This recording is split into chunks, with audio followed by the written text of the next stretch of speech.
Vous entrez maintenant dans La Poche Bleue, le podcast des deux chums Guillaume Latendresse et Maxime Lapierre.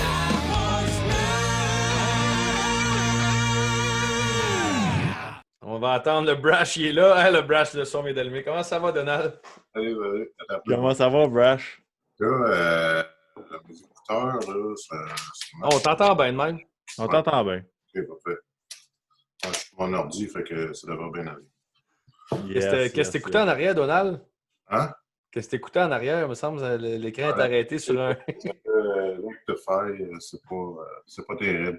Il faut passer à d'autres choses. Ils vont fermer ça. Pour l'information. Les dumbbells tout en arrière. Tu peux bien rester Hey, en Tal, shape, ouais, tu peux bien être en shape de même, Donald. C'est pour ça qu'on avait peur de toi quand on joue contre toi. Là. Je suis pas assez. Je te dirais qu'il faudrait que je mette... je suis en train de mettre de l'effort là-dedans. Là. C'est pas facile de s'entraîner quand t'as pas de but et tout ça, mais là, j'en ai un. C'est pour être en santé. Ben oui, non, c'est ça. Mais justement, tu parles de... encore?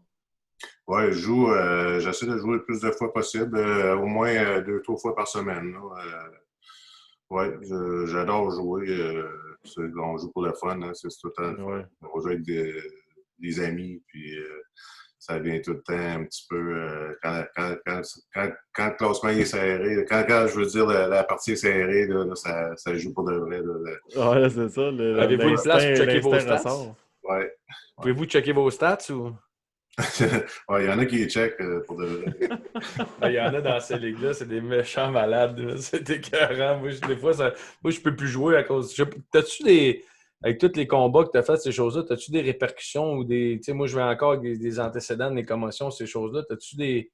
C'est une question plate pour commencer, mais tu parlais de toutes ces choses-là. Je te dirais que peut-être ma mémoire, là, je te dirais, j'ai fait une bonne commotion là,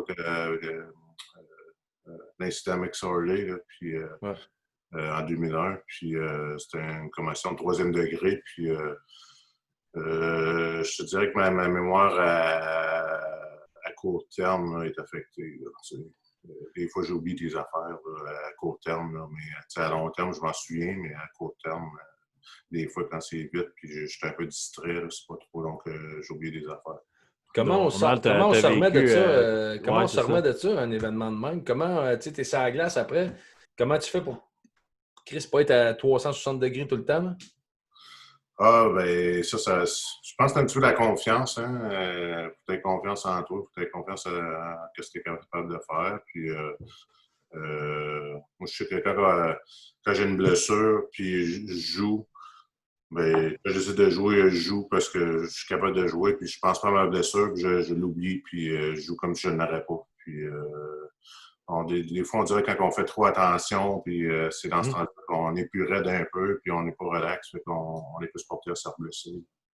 Puis l'impact de Donald de cet événement-là, tu sais, bien évidemment, la douleur à la tête, puis tout ça, mais l'impact dans ta vie personnelle, d'avoir à vivre tout ça. Là, je veux pas les détails de côté juridique, tout ça, mais comment tu te sentais comme joueur avant ce match-là? Est-ce que c'était un coup qui était...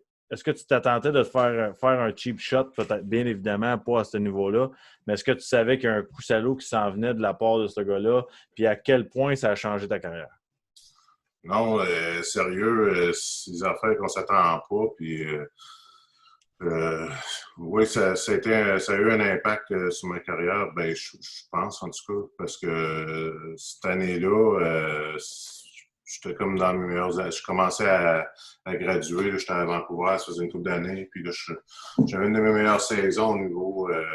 J'avais scoré comme 11 goals. Puis le pace que j'étais, j'aurais pu scorer au moins une quinzaine de goals. Là, tu sais, un scoreur de 15 goals dans le national, tu sais quelle sorte de salaire que ça fait. Ouais, puis t'es dur en plus. C'est ça. Fait que, tu sais, j'avais quand même un bon salaire, mais je voulais shifter je voulais grimper dans des salaires plus hauts. Puis quand tu veux grimper dans des salaires plus hauts, il faut que tu fasses des stats. Puis là, c'était mon année. Puis ça m'a comme coupé un petit peu les vies, là, je te dirais. Là, j'ai manqué une trentaine. J'ai tenté de rester à des matchs 2 mois, quasiment 60 non, excuse-moi, quasiment 30 matchs, ouais, c'est ça. 25 games. J'étais sur un pace, là, je scorais un but aux 4 games. Fait que j'aurais sûrement réussi, là, ou j'aurais peut-être réussi à aller chercher un 15 goals, puis ce qui aurait été signifiant dans mon salaire. Là. Le discours de tes coéquipiers après cet événement-là, quand tu as parlé aux boys, là, quand tu filais mieux, que les gars, ils disaient quoi? C'est assez. C'est sûr que c'est des événements, c'est des choses que tu t'attends pas. Puis je pense que tout le monde est resté surpris bouche bée de ça. Puis un coup que ça arrive, ça finit là. Puis tout le monde trouvait ça bien effrayant. Puis moi, je comprenais même pas le geste. Puis l'envergure du geste jusqu'à ce que je le vois. J'ai tombé assommé, puis je n'avais jamais revu. Puis je l'écoutais pas, je voulais pas la revoir, puis je voulais pas me faire du dire, j'ai avancé dans la vie, puis j'ai dit, je suis capable de jouer encore, je suis chanceux, je peux jouer encore. Puis, tu parles de jouer encore. Puis ma question est en 2 volets. Comment est-ce que c'est quand Donald Brashear a cru qu'il pouvait jouer dans la Ligue nationale? Ça, c'est la première. Puis la deuxième, comme un gars tough, c'est quand Donald Brashear a cru, tabarnak, t'as 1025 games dans la Ligue nationale. Ah, mais Guillaume, attends une minute. Pas un gars tough. Un des plus Ouais. toughs de l'histoire. C'est différent. Là. Ouais. C'est pas la même Mais affaire. 1025 games, c'est fou dans la tête, là. ouais, je suis impressionné, moi aussi, quand je pense à chaque fois, parce que dans ce temps-là, quand je voulais devenir joueur de hockey, j'ai décidé ça à un jeune âge, là. J'avais 9-10 ans, je suis sur ces bancs d'école, puis ils me demandaient dans les travaux, qu'est-ce que tu veux faire comme travail plus tard? Moi, je disais, joueur de hockey. C'était juste joueur de hockey, puis c'était juste ça que j'avais dans la tête, puis j'avais un plan, puis j'écoutais ça, puis j'ai dit, bon, mais je me pratique à faire ça, je me pratique à faire ça, je me pratique à faire ça, bien, je vais être capable de faire comme eux autres, puis je vais pouvoir jouer avec les autres. Puis, j'y ai cru, c'est tout. Puis aussi, l'autre affaire qui m'a aidé, c'est que c'était... j'avais des sentiments par rapport à ça. C'est que, tu sais, oui, j'ai vécu une enfance difficile, puis c'était ma porte de sortie. C'était ma porte de sortie. Pour moi, c'était ça. Puis je voulais faire de l'argent. On veut tous faire de l'argent quand on est jeune, puis être populaire, puis ci, puis ça. Ben, le hockey, c'était la réponse à tout ce que je voulais pour avoir mon indépendance. Tout ça. Fait que j'ai grandi dans des familles d'accueil, 2-3 familles d'accueil. Fait que ça c'est ce qui m'a aidé à devenir un joueur de hockey. J'avais beaucoup de sentiments par rapport à ça. Puis l'autre volet, c'était quoi que tu m'avais demandé? Ben, c'était, oui, de jouer dans la Ligue, mais 1025 games. Ouais, ben c'est ça. C'est beau de jouer, là, mais là, ça commence à être long, 1025 games. Moi, j'ai appris une affaire, c'est qu'on apprend des meilleurs.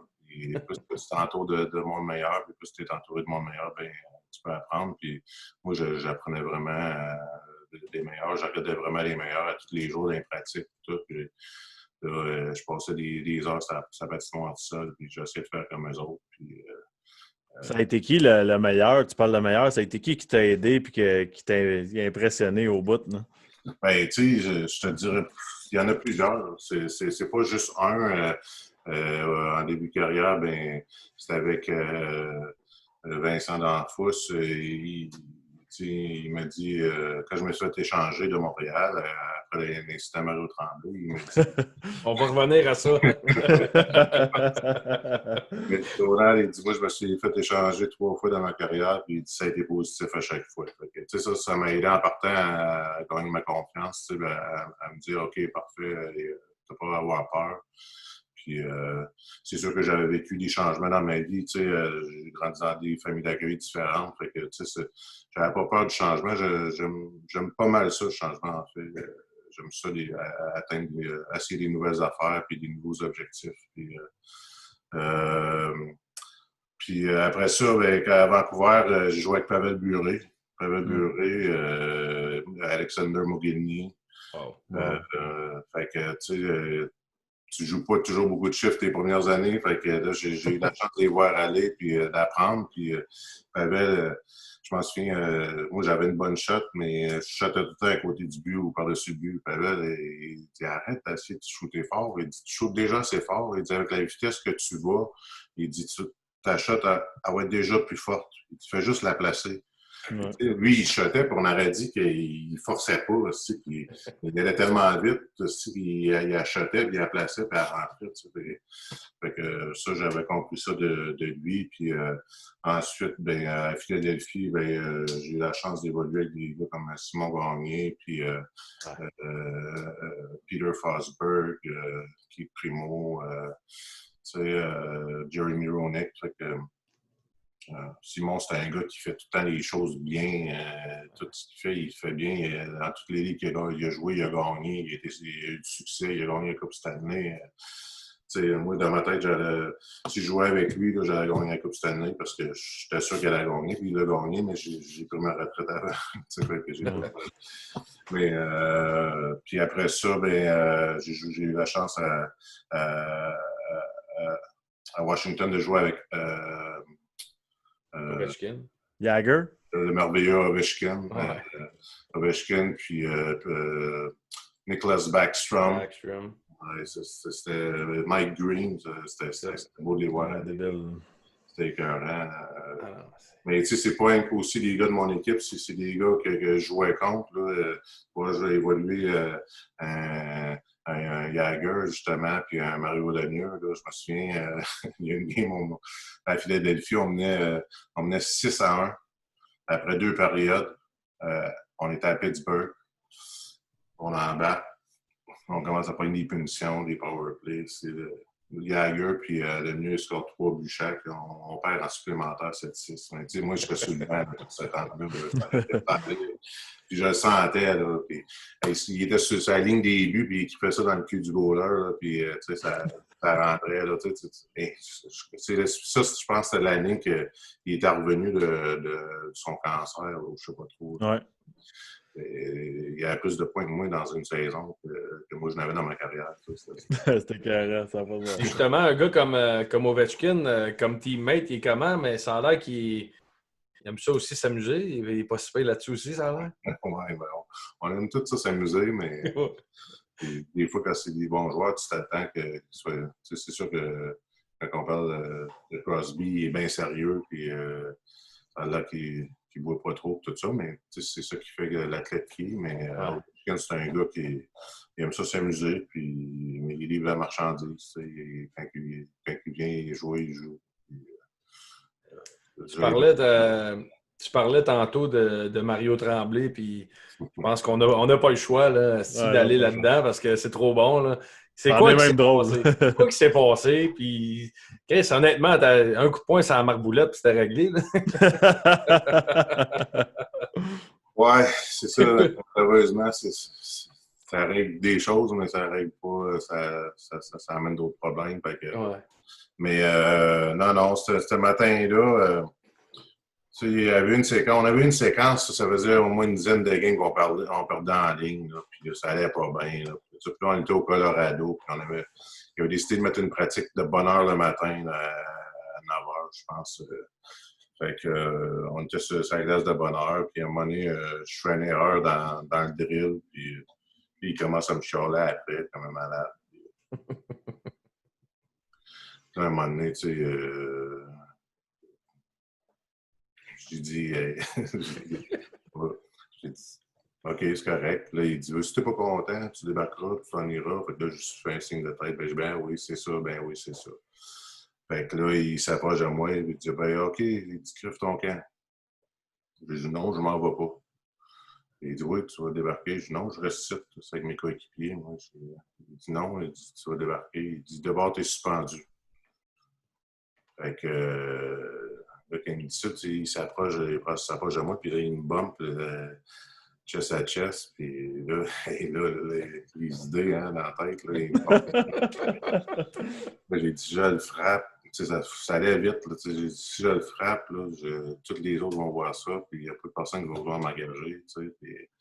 Fait que, pour une fois, non, c'est une fois que j'ai tenu, j'ai fait de la bonne affaire, puis j'étais content. Puis il me sort. Fait que là, j'ai décidé de m'en aller. Puis j'ai dit, au lieu de charler après moi, j'ai dit, va charler après tes gars qui sont supposés de scorer, puis tout ça. Tu sais, mais en voulant dire que j'avais fait une erreur dans le drill, puis lui, il était fâché. Il s'en prenait à moi. Tu sais.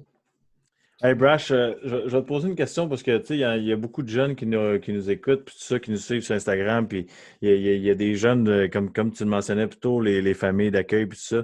Toi, tu t'es accroché, puis t'as trouvé ton rêve, tu as réussi à performer, tu as été un professionnel, tu as joué dans la Ligue nationale de hockey, les gars te respectaient, t'aimaient, tu étais un des plus toughs d'histoire. Qu'est-ce que tu leur dirais à ces jeunes-là?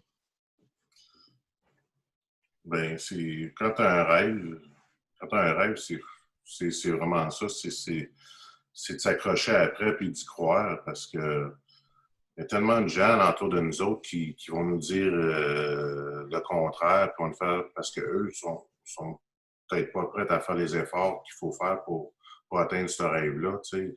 Il n'y a personne qui peut. Il y a personne qui pense que ce que nous autres, on pense à l'intérieur de nous autres. Tu sais, moi, je ne peux Non. pas penser que ce que tu penses. Je ne peux pas bouger en même temps que toi. Je peux pas. Tu sais, c'est impossible. Ça n'a jamais été prouvé. Il n'y a jamais personne qui a réussi à faire ça. Tu sais. Fait que quand tu crois en quelque chose, tu y accroches. Surtout quand tu as des sentiments envers quelque chose, ben c'est là que c'est fort. Puis c'est là que tu as beaucoup de chances de réussir. Moi, à mon avis, là, c'est ça. Pour moi, c'est ça qui a fait que j'ai réussi. Quand tu as des sentiments envers quelque chose, si tu aimes une fille, si tu as des sentiments envers cette fille-là, puis tu t'avoues, tu vas tout faire pour l'avoir. Ouais. C'est la même chose. Quand tu veux réussir dans la vie, pour moi, quand tu veux réussir, tu décides de faire tout ce que tu as à faire, de te donner les meilleures chances, puis tu as plus de chances de réussir. Ouais, Moi, j'ai une question qui me vient, Donald, puis si tu ne veux pas y répondre, c'est correct. Qu'est-ce que toute cette vie-là de ton passé ou de ta jeunesse plus difficile, qu'est-ce que tu penses qui pourrait te manquer d'une vie plus normale d'aujourd'hui? Je ne sais pas si tu comprends ma question. Oui, mais aujourd'hui c'est une question Hey, très je me bonne. sens mal de la poser, mais Non, on a une plateforme pour aider du monde, puis je trouve que tu es une On personne pense que tu peux aider du monde. qui a un ouais, message exactement. incroyable. Fait que, je vais te répondre parfait pour aider du monde parce que mon but, c'est ça dans la vie à cette heure. Tu sais. Puis c'est ma voie que j'ai trouvée. Tu sais, quand je jouais, j'avais ma carrière, c'était pour moi. Puis j'ai fait des choses des fois que j'aurais peut-être pas voulu faire. Puis, tu sais, mais bon, en fin de compte, quand on essaie des choses, ben c'est là qu'on apprend. Ouais. Puis Brash, c'est dans le passé, puis je peux te garantir que la plupart des gens te supportent parce que tout le monde fait des erreurs. Fait que moi, de notre côté, je peux te garantir qu'on comprend que dans la vie, c'est pas toujours rose. Puis des fois, il y a des bumps, comme qu'on dit là, dans la vie. Puis on a le droit à une deuxième puis une troisième chance. Ah, ça, c'est certain. Puis, mais des fois, quand on le vit, c'est plus difficile. Des fois, on se sent mal. On veut toujours faire partie, on veut avoir de l'air, puis on veut bien pareil, puis on veut faire partie de la gang, puis tout ça. Ben, Ouais. c'est toutes des choses qui sont difficiles. Mais quand tu es capable de garder ton intégrité, je pense que l'intégrité, c'est très important dans la vie. Puis, d'être propre à ses valeurs. Puis, ça, pour moi, c'est la plus importante. C'est la chose la plus importante. Puis des fois, quand on se perd, puis on n'est pas intègre, puis à un moment donné, on s'en veut, puis on se pose beaucoup de questions, puis on se cherche. Fait que je te dirais qu'aujourd'hui, qu'est-ce qui me manque? Ben, je suis en train de le retrouver. Tu sais, j'ai eu des périodes creuses, puis j'ai eu des choses difficiles. J'ai eu des problèmes avec la drogue. Tu sais, j'ai eu de la misère après ma carrière. Je me cherchais beaucoup, mais je cherchais c'était qui le vrai moi. Tu sais, oui, c'est qui Donald Brashear? Qu'est-ce que lui, il aime? Prendre mes décisions, décider qu'est-ce que moi je veux faire, tu sais, connaître les gens que moi je veux connaître, accepter les gens. Fait que c'est beaucoup de ça. C'est la confiance en soi, d'aller chercher la confiance en soi. Puis je suis en train de le trouver. Puis je travaille là-dessus à tous les jours. Tu sais, ça, c'est un travail d'une vie. Il y en a qui l'ont plus facilement. Il y en a qui tu sais, ils font les bonnes choses toujours, puis, ou la plupart du temps, ou sont entourés de bons gens, puis ils réussissent à faire les bonnes choses. Mais il y en a que c'est plus difficile. Puis Ouais, c'est plus facile de prendre des bonnes décisions sous pression quand tu es bien entouré et tu as la chance d'avoir du soutien. Tu sais. C'est pour ça que je pense que c'est important dans. Cheers! Qu'est-ce que c'est une petite Québécoise, ça? Qu'est-ce qu'on a à soir, là? Je vais vous présenter la bière, ça s'appelle la Criminelle. Oh, OK. La voix maltée. De la voie maltée. C'est une bière qui a 9,5 % d'alcool. T'en bois pas 6. C'est ça, t'as pas besoin d'en boire. Puis c'est une bière qui est très bonne. Là. Il y a des arômes de Chris, c'est quoi? C'est la réglisse. La réglisse, puis la réglisse, puis de la violette. Mais moi, je ne pas la violette. Là. Je suis pas encore affiné pour ça. Là.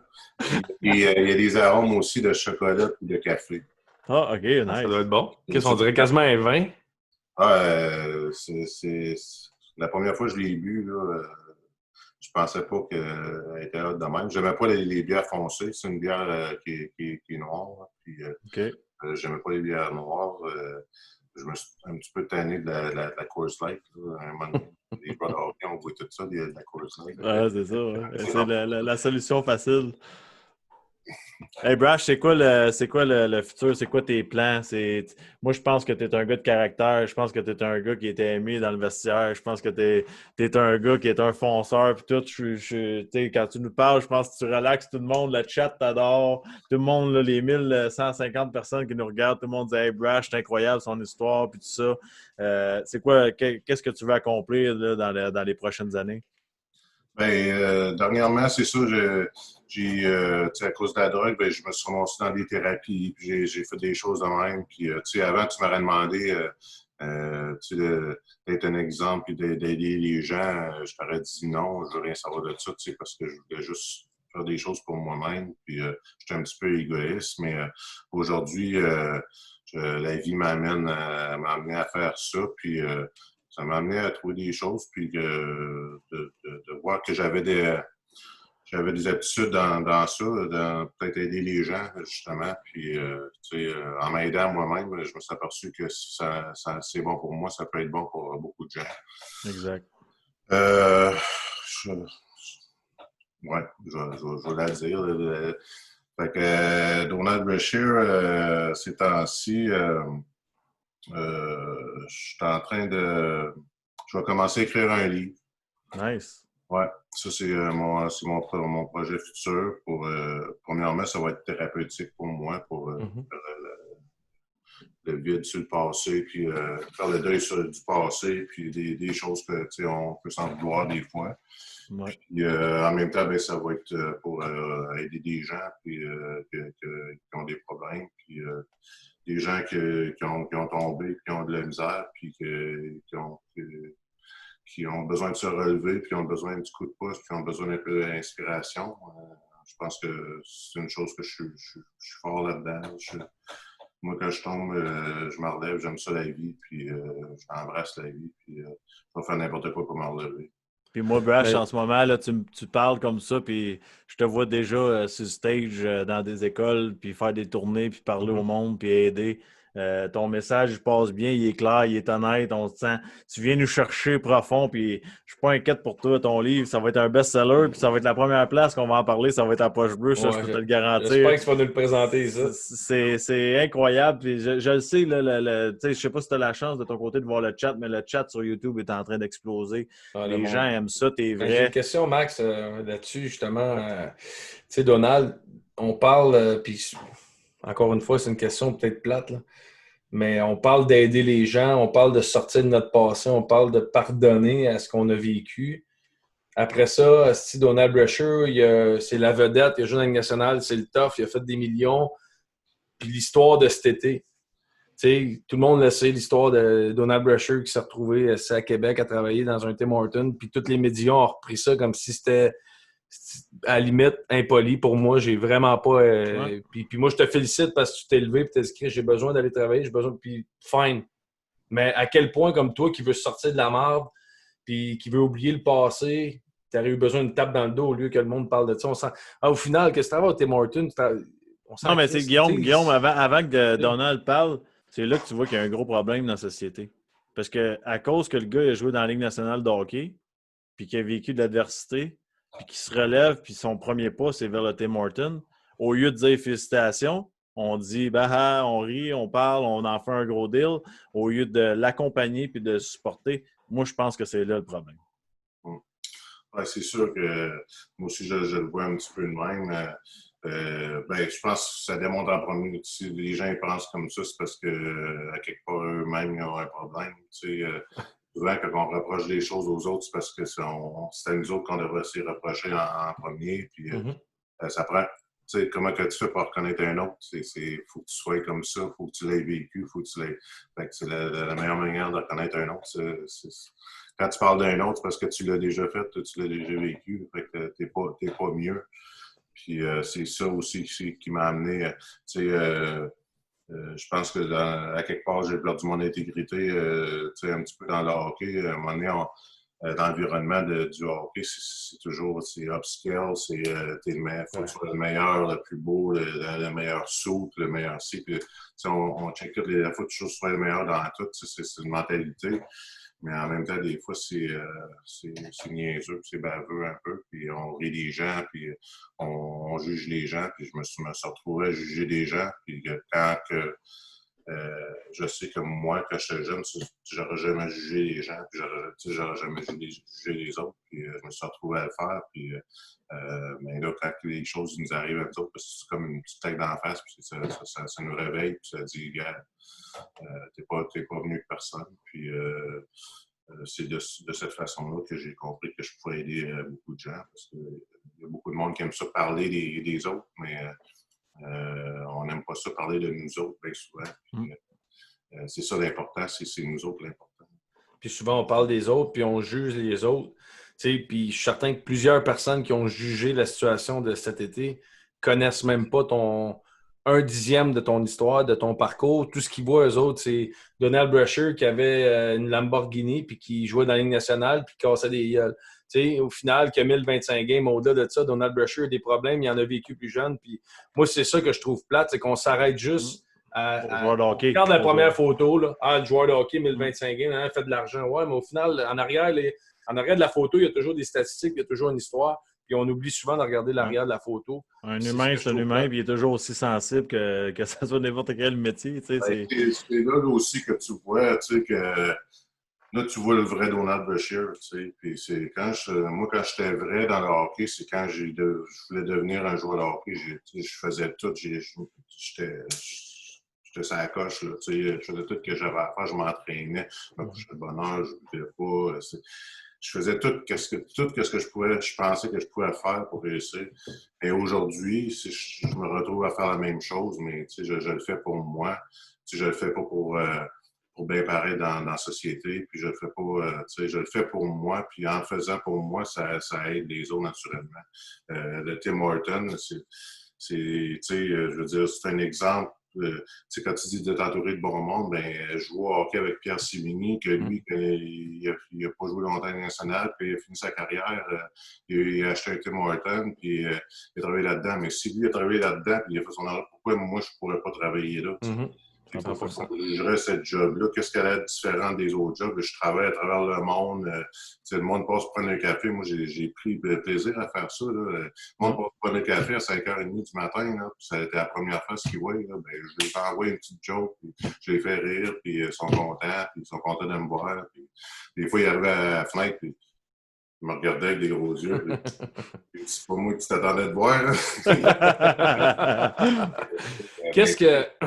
Est-ce que c'est la première fois que Tim Horton faisait une chemise aussi corpulente? Oui, mais en fait, j'avais même pas de chemise. Puis là, à un moment donné, Pierre qui est rendu un petit peu bedonnant. Il se passe maintenant avec des t-shirts. Je pense que son t-shirt va le faire. Fait que, il m'a prêté un de ses t-shirts, mais non, j'avais pas de t-shirt. Mais il n'avait pas de ma grandeur, mais je travaillais là à temps partiel. À un moment donné, j'ai fait du temps plein. Puis à un moment donné, ça m'a amené à un autre job. C'était juste pour partir de la machine, commencer à travailler, faire de l'argent. Puis là, aujourd'hui, c'est ça. Ça m'a fait découvrir. J'ai travaillé comme intervenant dans un centre de toxicomanie. Puis ça m'a amené à pouvoir écrire un livre. Puis à partir de, je me suis fait un plan. Là, mon livre, ben, à partir de mon livre, ben, d'après moi, ça m'amènerait à faire des conférences. Puis Oui. après ça, ben, la cerise sur Sunday, ça serait que j'aille mon propre centre de ressourcement là, un jour.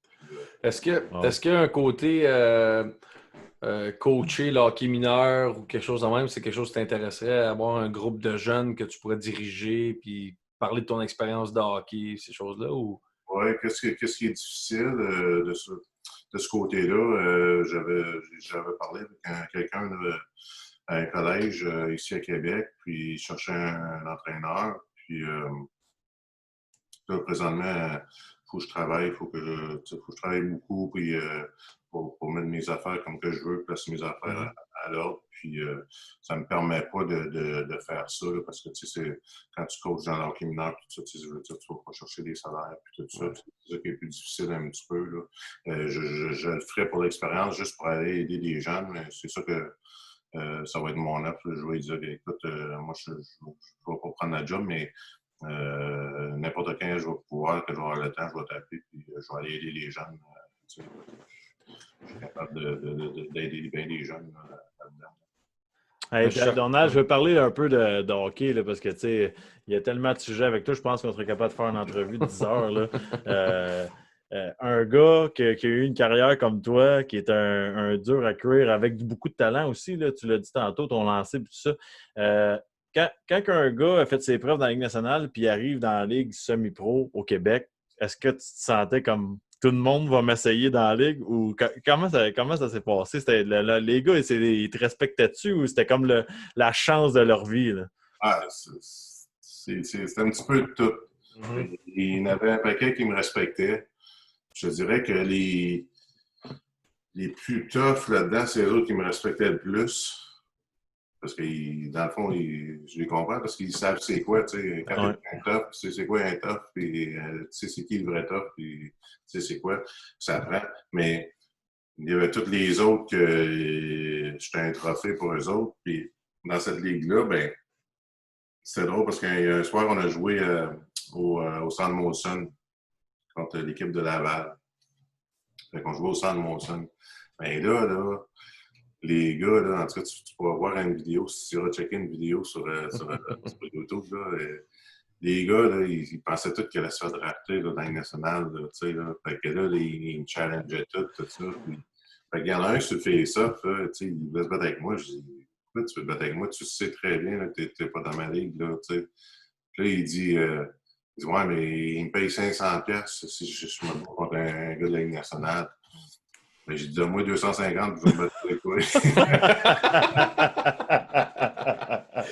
Finalement, vous êtes-tu battu? Ben non, c'est pas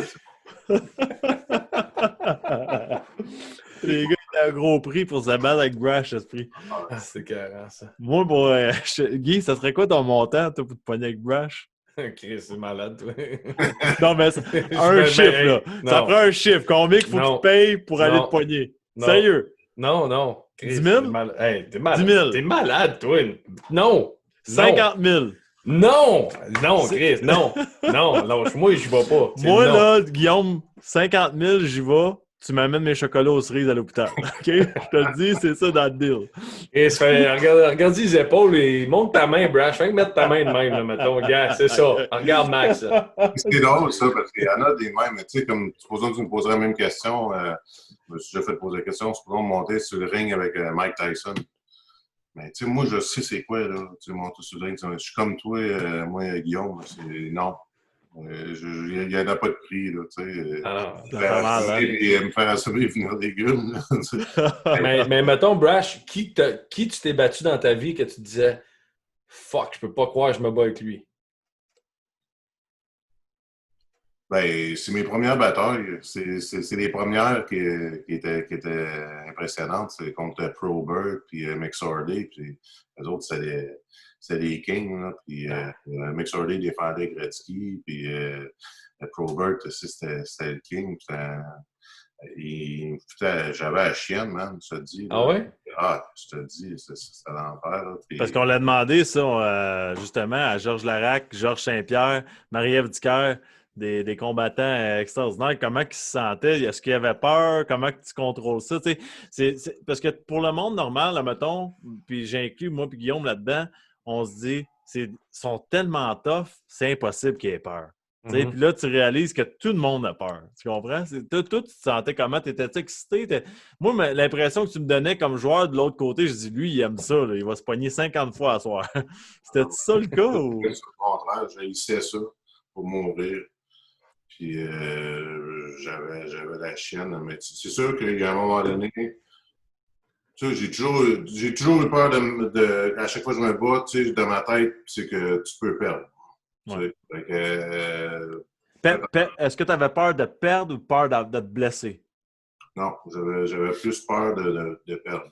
OK. Parce que Mario Robert m'avait dit, il dit, quand tu te bats, il dit, tu peux gagner, tu peux annuler, mais il ne faut jamais que tu perdes.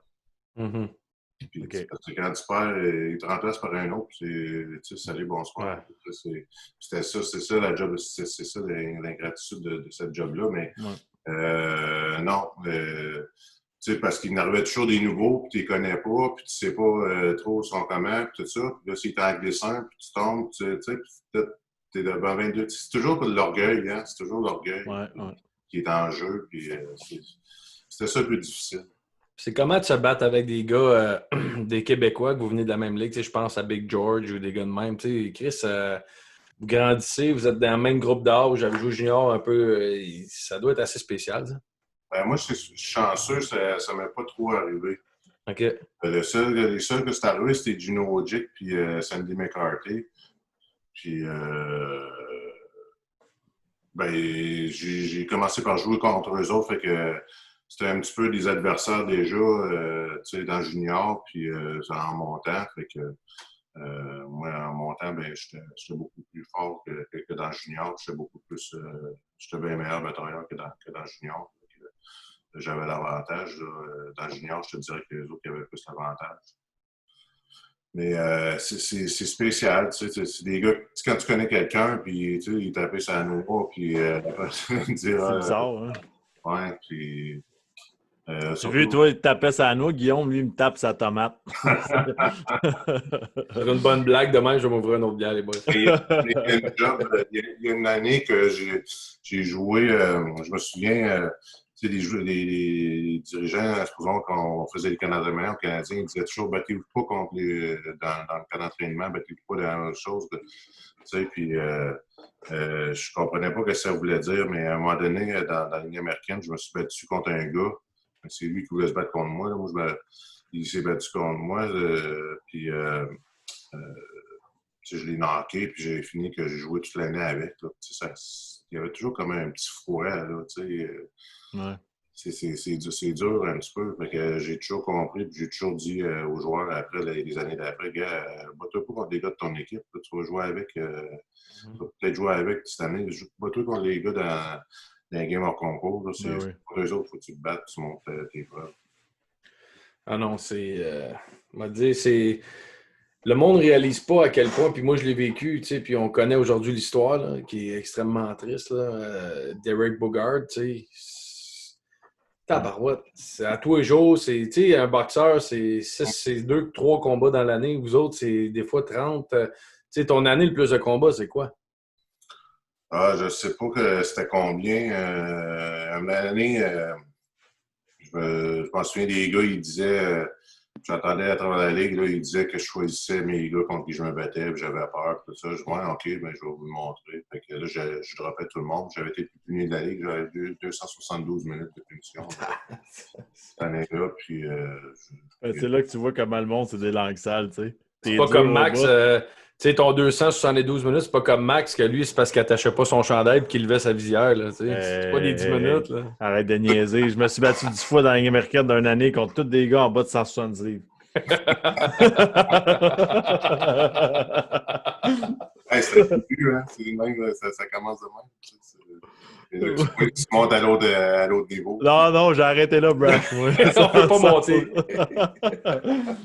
Moi, c'était ça mon problème, c'est que les gars de ma weight class, c'était Brash. Les gars que je pesais le même poids, je peux pas me battre avec eux autres. Moi, Mais c'est quoi l'histoire entre toi et Brash? Tu me parlais de ça aujourd'hui. Il y a André Roy qui te remet à ta place solide. Brash, qu'est-ce que t'as André t'aime pas, mais Brash, je suis là, puis là, je m'en vais finir un hit. Je pense que c'était Mike Green. Je frappe Mike Green sur la bande. Puis là, j'entends en arrière.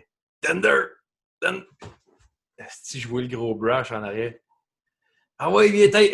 Hey, une minute. Il m'a suivi tout le long. Je le dis. Mais c'est là qu'il disait à RDS, je pense, la fois où tu as patiné le plus vite dans ta carrière. C'est là qu'ils ont calculé. Non, mais le monde ne réalise pas. Tu sais, j'étais un gros bonhomme, là. Je suis 6'2", puis là, quand je jouais, j'étais 2'20", 2'30". Puis aujourd'hui, je suis 2'15". Mais dès que tu frappes, c'est sûr, quand tu es un gros gars, puis dès que tu frappes, moi, je voulais pas être batailleur, mais j'étais tellement gros, puis je frappais tellement que les gars, ils s'en venaient sous moi. Puis, c'est comme, tu te sentais comme obligé, tu sais. Fait que. Il y a une classe. Il y a une classe, mettons, que le gars, je frappe, mettons, je sais pas, tu sais, ma première game avec le Wild, je gèle un gars. C'est Stewart. Stewart avait fait 25 goals l'année d'avant. Il me demande de se battre. Je suis comme, fair, tu sais, je peux me battre avec, mettons, tu sais. Là, tabarnak, je m'en vais finir un hit. C'est Donald Brasher qui est en arrière de moi qui veut me péter à la gueule. Puis je suis comme, pourquoi il veut me péter à la gueule? On est deux gars du Québec, me semble. Tu sais, Donald, sois fier du fleur de lys, Carlis. Alors, moi, c'est sûr que quand je jouais dans la game, j'avais pas de chum. Il y avait des gars, je me souviens, c'est un gars que j'ai. Rémi Royer qui s'appelait, puis il jouait pour Chicago, puis je le connaissais de Québec, on jouait au hockey ensemble l'été, et tout ça. Puis là, quand il y avait des mêlées, tu sais, il arrivait, hey Brash, hey, c'était pas mon chum, mon homme. Puis, tu sais, après la game, j'ai l'air de me parler, mais je dis là, je suis pas ton chum, là, on est à la guerre. Ah, mettons, sur un téléphone cellulaire, tu dis changement d'emoji là-dessus. C'est comme on parle de même. C'est pas pareil. Ah, c'est carré. Mais ta plus grande fierté, Brash, dans toute ta vie. Ma plus grande fierté, ben c'est vraiment ça. C'est d'avoir réussi à faire ce que je voulais faire. J'ai tout donné pour ça, puis ça a marché. Tu sais, c'est ma fierté. Puis aujourd'hui, je vis par rapport à ça. Tu sais, si je veux réussir dans la vie, je sais comment réussir, je l'ai fait. Tu sais, puis faut que tu mettes tes efforts, puis tu donnes les chances, mettre toutes les chances que tu peux de ton bord, puis ça va marcher. Moi, je vais te dire mon opinion. Ça vaut ce que ça vaut. Je pense que tu as vécu tellement d'adversité, tu as été persévérant, tu as réussi à accomplir beaucoup de choses que beaucoup de personnes dans la vie ne seraient pas capables de passer à travers. Je pense que tu as eu le droit de faire quelques erreurs. Tu as le droit de les rectifier, puis tu as le droit à une deuxième, troisième chance, comme je disais au début. Je pense que je sais que ça va être positif ce qu'on va entendre sur Donald Brasher dans le futur. Ça, je suis 100% convaincu de ça. La poche bleue, Guillaume, moi, n'importe quand tu nous textes pour t'aider avec ton livre, tes projets, on est 100% derrière toi. Moi, tout le monde sur le chat sent la même chose. Ton énergie est positive, tu as du vécu, on sent la force, puis de te protéger tes coéquipiers toute ta carrière. Puis je suis sûr que tu vas aider beaucoup de gens en dehors de la patinoire. Merci beaucoup. C'est des choses de fun à entendre. Puis c'est vraiment ça mon but. Moi, je veux que le monde entende du positif de Donald Brasher. Pour entendre du positif, il faut faire du positif. Exact. Je me lance dans cette ligne, dans cette voie-là. Puis on va t'appuyer. Puis continuer à foncer. Je pense que déjà là, c'est un bel exemple pour tout le monde. Ouais. Puis du côté de la poche bleue, puis nous autres, honnêtement, Donald, que tu viennes ici t'ouvrir, puis partager ton histoire, puis au-delà du livre, puis au-delà de tout, que tu viennes partager ça avec le monde qui trippe, qui sont super contents. Puis moi, ce que j'aime au-delà de tout ça, c'est, oui, la personne qui a été aujourd'hui, mais la personne qui a été aujourd'hui a été bâtie par du passé, qui n'a pas toujours été facile, pas toujours été simple. Puis aujourd'hui, de dire, ben Chris, les boys, je me sens en arrière de moi, là. c'est sur mon back pocket, puis ça va toujours être là pareil. Mais je vais vivre avec, puis je vais grandir là-dedans, puis je vais devenir un homme qui peut devenir un exemple. Je pense que ça, tu peux être fier en ta parole.